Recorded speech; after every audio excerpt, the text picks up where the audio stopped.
What if the one tribute Prince Harry always believed belonged to him was suddenly handed to Prince George instead? What if the memory of Princess Diana, the one connection Harry has defended, spoken about, and built so much of his public identity around, was quietly shifting toward the next generation right before his eyes? Was because that is the explosive palace whisper now sending shockwaves through royal watchers. And if even half of these claims are true, then this is not just another family disagreement. This is a battle over legacy, a battle over memory, a battle over who truly carries Diana's future inside the House of Windsor. For years, Harry has presented himself as Diana's spiritual successor, the son who inherited her rebellious streak, the son who understood her pain, the son who spoke openly about her struggles while others remained silent. Whether people agreed with him or not, one thing seemed undeniable. Diana's story was deeply tied to Harry's public image. But now, something appears to be changing. Slowly, quietly, almost invisibly. And the center of that shift is not William. It is George. Royal insiders have reportedly noticed a fascinating pattern. The older George gets, the more comparisons begin appearing. Not just comparisons to future kings, not just comparisons to William, comparisons to Diana herself, his mannerisms, his calm public appearances, his natural ease around crowds. Even small gestures are being interpreted as echoes of the late princess. And that is where the tension supposedly begins, because every new headline about George feels like another reminder that time is moving forward. The spotlight never stays in one place forever. The public always looks for the next chapter, and George is becoming that next chapter. Now imagine how that might feel from California. Imagine watching the nephew you once carried as a baby suddenly becoming one of the most talked about young royals on earth. Imagine seeing royal commentators speculate that George could one day become the strongest symbol of Diana's legacy for an entirely new generation. And then imagine hearing whispers that a special Diana tribute, one privately discussed for years, may ultimately be connected to George's future role instead. That is where the story becomes explosive. Because according to palace gossip, there are growing discussions about how Diana's memory should be preserved for future generations. And increasingly, those conversations appear focused on William's children, especially George. The reasoning sounds simple on paper. George is the future king. George represents the continuation of Diana's direct royal bloodline inside the institution itself. George is growing into the public role Diana never lived long enough to see. But emotionally, that is a completely different story.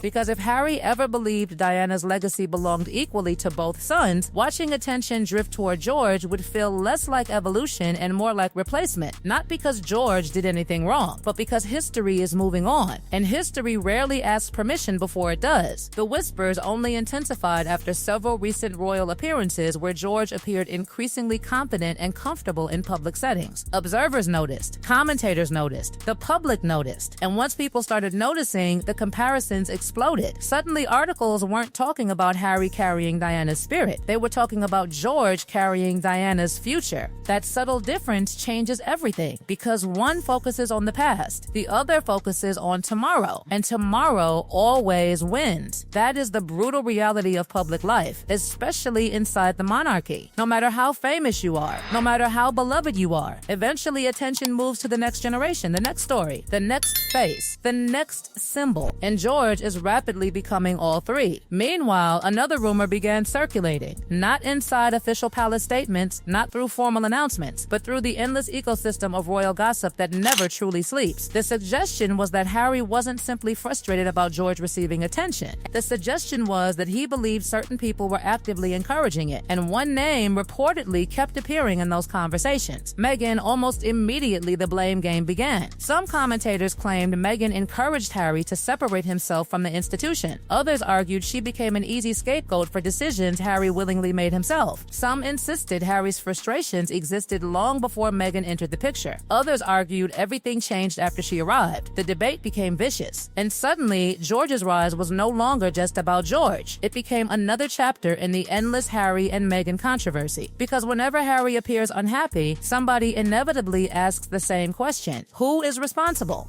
And the answers always depend on who is telling the story. But perhaps the most painful element of all is this: George doesn't appear to be competing with Harry. George isn't trying to replace Harry. George isn't fighting for Diana's legacy. He is simply growing up. That's it. He's doing exactly what every child eventually does: growing, learning, stepping forward. And yet that natural process may be creating consequences nobody expected, because every year George becomes more important. Every year George receives more attention. Every year George moves closer to the center of the royal story. And every year Harry moves further from it. That contrast is impossible to ignore, which brings us back to the question that has palace watchers completely obsessed. What happens if George truly becomes the face of Diana's future legacy? What happens if the public begins viewing him as the living continuation of her story? What happens if the tribute Harry believed symbolized his connection to Diana ultimately becomes associated with George instead? Because if that happens, the emotional fallout could be enormous. Not publicly, not officially, but privately, personally, deeply, and that is why this story refuses to disappear. Because beneath the gossip, beneath the palace whispers, beneath the blame directed at Meghan and the speculation surrounding Harry, there is a much larger reality unfolding. A generation is changing. A new royal era is emerging. And standing at the center of it all is a young prince who never asked for any of this attention but keeps attracting it anyway. The question now is not whether George's role will continue growing. The question is whether Harry is prepared to watch it happen. And if these latest whispers are even remotely accurate, that answer may be creating far more palace drama than anyone expected. But here is where the story takes an even darker turn. Because according to the most dramatic palace whispers, Harry's frustration was never really about a tribute, a ceremony, a photograph, or even George himself. Those things merely exposed a much deeper wound that had been quietly growing for years. The real fear, insiders claim, is that Harry may be watching history rewrite itself in real time. Not officially, not deliberately, but naturally. And natural changes are often the hardest ones to fight because nobody can be blamed for them. Think about it. For years, Harry occupied a unique position inside the royal story. He was Diana's younger son, the emotional figure, the relatable prince, the one people worried about, the one people rooted for. His identity became wrapped around that role so completely that many people could barely separate Harry from Diana's memory. Whenever Diana was discussed, Harry's name was never far behind. But now something unusual is happening. The conversation is evolving. The public is no longer asking only what Diana's sons are doing. People are beginning to ask what Diana's grandchildren will become. And that shift changes the entire landscape. Suddenly, George is not being viewed as a child anymore. He is being viewed as a future king, a future leader, a future symbol of continuity. And every royal institution understands the power of continuity. It survives because each generation eventually hands the story to the next. The spotlight does not disappear. It moves. Some palace observers believe that is exactly what has Harry so unsettled. Because while George's profile rises, Harry's role becomes harder to define. What exactly is Harry's future position now? What is his long-term place in the royal narrative? What chapter comes after years of interviews, memoirs, documentaries, and family disputes? Those are difficult questions. And according to gossip swirling through royal circles, nobody seems to have clear answers. Meanwhile, another rumor reportedly caused fresh tension. The claim suggested that senior palace figures were increasingly focused on preparing George for responsibilities much earlier than expected. Not because of any emergency, not because of any crisis, but because the monarchy is thinking decades ahead. That single idea reportedly sent royal commentators into overdrive. If George is already being positioned as the future face of a new royal era, where does that leave Harry? Some claim he felt sidelined, others claimed he felt forgotten, and some went even further, arguing that every new milestone George reaches feels like another door quietly closing behind Harry. Whether those claims are true or not almost becomes irrelevant because perception is everything in royal life, and perception right now is moving in one direction, toward George. Then came the most controversial whisper of all.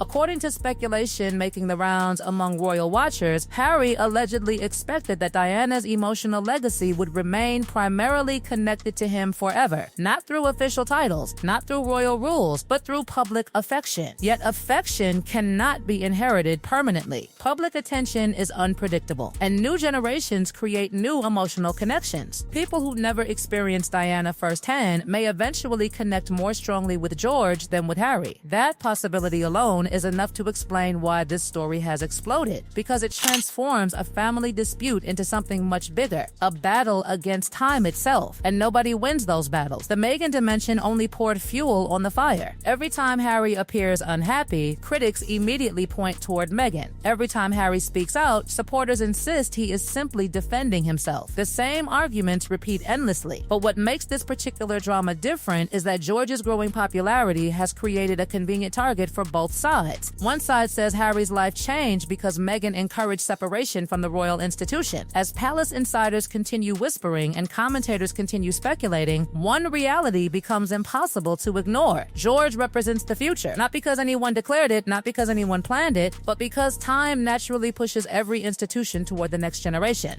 Harry once represented that future. Now George does. That transition may feel unfair. It may feel painful. It may even feel personal, but it happens everywhere. Every family, every career, every generation. The difference is that most people do not experience it while the entire world is watching. And that is why this story feels so emotionally charged. Because beneath all the palace gossip, beneath the Meghan blame game, beneath the whispers about Diana's tribute, there lies a simple but brutal truth. The future has arrived sooner than anyone expected. George is stepping forward. The spotlight is moving. And according to the most explosive royal rumors, Harry is finally being forced to confront the one thing he spent years fearing would happen. And if the palace whispers are even remotely accurate, that realization may be causing far more turmoil behind the scenes than the public has yet begun to understand. Because while tributes can be debated, headlines can change, and blame can be shifted from one person to another, the march of time never negotiates. It simply moves forward. And right now, all eyes appear to be following the young prince walking directly into the future Harry once believed would always belong to him.